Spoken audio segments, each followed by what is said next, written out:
आदरणीय सभापति जी, संविधान के 75वें वर्ष में हम प्रवेश कर रहे हैं। इस सदन के लिए भी ये पड़ाव विशेष है क्योंकि इसे भी 75 साल हुए हैं और इसलिए एक सुभग संयोग है। आदरणीय सभापति जी, मेरे जैसे बहुत लोग हैं इस देश के सार्वजनिक जीवन में जिनके परिवार में कोई गांव का सरपंच भी नहीं रहा है, गांव का प्रधान भी नहीं रहा है, राजनीति से कोई सरोकार नहीं रहा है, लेकिन आज अनेक महत्वपूर्ण पदों पर पहुंच करके देश की सेवा कर रहे हैं। और उसका कारण बाबा साहब आम्बेडकर ने जो संविधान दिया है उसने हम जैसे लोगों को अवसर दिया और मेरे जैसे अनेक लोग हैं जिनको बाबा साहब आम्बेडकर द्वारा दिए गए संविधान के कारण यहां तक आने का अवसर मिला है और जनता जनार्दन ने उस पर मोहर लगाई, तीसरी बार आने का मौका मिल गया।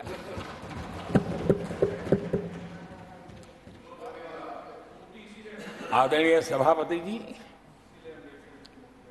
संविधान हमारे लिए ये कोई आर्टिकल्स का कंपाइलेशन मात्र नहीं है, हमारे लिए उसका स्पिरिट भी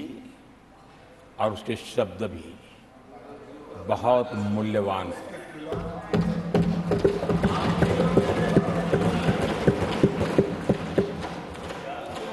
और हमारा मानना है कि किसी भी सरकार के लिए,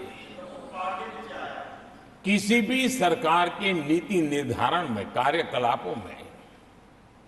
हमारा संविधान लाइट हाउस का काम करता है, दिशा दर्शक का काम करता है, हमारा मार्गदर्शन करता है। आदरणीय सभापति जी, मुझे याद है मैंने जब लोकसभा में हमारी सरकार की तरफ से कहा गया कि हम 26 नवंबर को संविधान दिवस के रूप में मनाएंगे, तो मैं हैरान हूं जो आज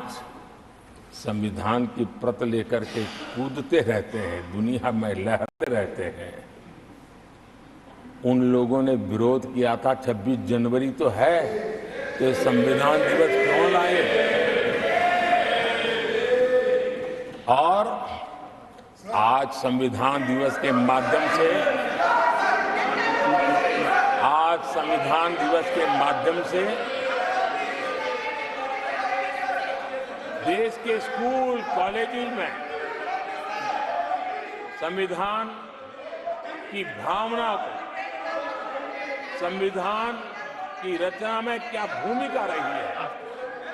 देश के गणमान्य महापुरुषों ने संविधान के निर्माण में किन कारणों से कुछ चीजों को छोड़ने का निर्णय किया, किन कारणों से कुछ चीजों का स्वीकार करने का निर्णय किया, इसके विषय में हमारे स्कूल कॉलेज में विस्तार से चर्चा हो, निबंध स्पर्धाएं हो, चर्चा सभाएं हो, एक व्यापक रूप से संविधान के प्रति आस्था का भाव जगे और संविधान के प्रति समझ विकसित हो। देशवासियों के लिए आने वाला पूरा कालखंड संविधान हमारी सबसे बड़ी प्रेरणा रहे, इसके लिए हम कोशिश करते रहे हैं। और अब जब 75 वर्ष में प्रवेश कर रहे हैं तो हमने इसे एक जन उत्सव के रूप में राष्ट्रव्यापी उत्सव मनाने का तय किया और इसे देश के कोने कोने में संविधान की भावना को, संविधान के पीछे जो मकसद है उसके विषय में भी देश को अवगत कराने का प्रयास है।